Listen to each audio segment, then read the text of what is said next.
વડોદરા શહેરના કિશનવાડી વિસ્તારમાં વેપાર ધંધાની ખોટના પૈસાની લેવડ દેવડનો વિવાદ લોહિયાળ બની ગયો। 9 જેટલા ઈસમોએ 3 વ્યક્તિ ઉપર ચાકુ અને મારામારી કરી જીવલેણ હુમલો કર્યો, જેમાં 19 વર્ષીય સુમિત વણઝારાનું મોત થયું છે। આ ઘટનાને પગલે વિસ્તારમાં ભારે તણાવ ફેલાયો હતો।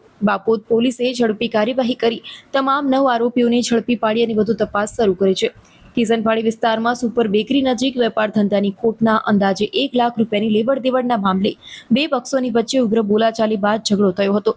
ઝઘડો એટલો ઉગ્ર બન્યો કે 9 આરોપીઓએ ફરિયાદી વિક્રમભાઈ, તેમના પુત્ર શૈલેષ અને સુમિત ઉપર ગળદાપાટું અને ધારદાર હથિયારોથી હુમલો કર્યો હતો। હુમલામાં શૈલેષની પીઠમાં અને સુમિતને નાક તેમજ પીઠના ભાગે ચપ્પુના ઘા મારવામાં આવ્યા હતા।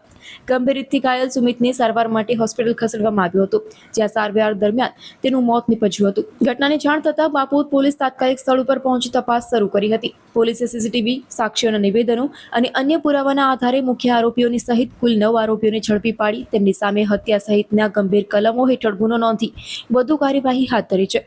યુવકના મોતને પગલે પરિવારજનોમાં શોકનો માહોલ છવાયો છે, જ્યારે સમગ્ર વિસ્તારમાં પોલીસનો ચુસ્ત બંદોબસ્ત ગોઠવી કાયદો અને વ્યવસ્થા જાળવવામાં આવી રહી છે। આજરોજ સવારના વિક્રમભાઈ વણઝારા છે પોતાની ફરિયાદ આપી છે કે રાત્રે 12:30ના અરસામાં પોતાના જૂના પાર્ટનર હતા, સ્ક્રેપના જે ભંગારનો ધંધો કરતા હતા, મેઘરાજભાઈ વણઝારા, તમામ વણઝારા છે આરોપી અને મરનાર, એ બાબતે પોતાના પૈસા જે સ્ક્રેપનો ધંધો કરતો તેમાં લોસ ગયો અને તેને 1 લાખ રૂપિયા જેવા લેવાના થતા હતા। તેને સમજાવટ માટે વિક્રમભાઈને મેઘરાજભાઈ બોલાવેલા ને ત્યાં લોકોને રકઝક થઈ અને ઝઘડો થયો।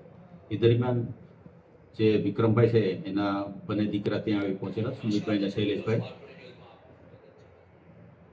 બંને દીકરા સુમિતભાઈ અને શૈલેષભાઈ આવેલા અને બીજા અન્ય 9 લોકો આરોપી પક્ષના પણ ત્યાં આવી ગયેલા અને એકબીજાની ઝપાઝપીની બોલાચાલીમાં જે અજય વણઝારા છે તેણે છરીનો એક ઘા સુમિત જે વિક્રમભાઈનો દીકરો છે તેને પાછળના પીઠના ભાગમાં મારી દીધો અને લંગ્સમાં પંચર થતાં તે મૃત્યુ પામેલ છે।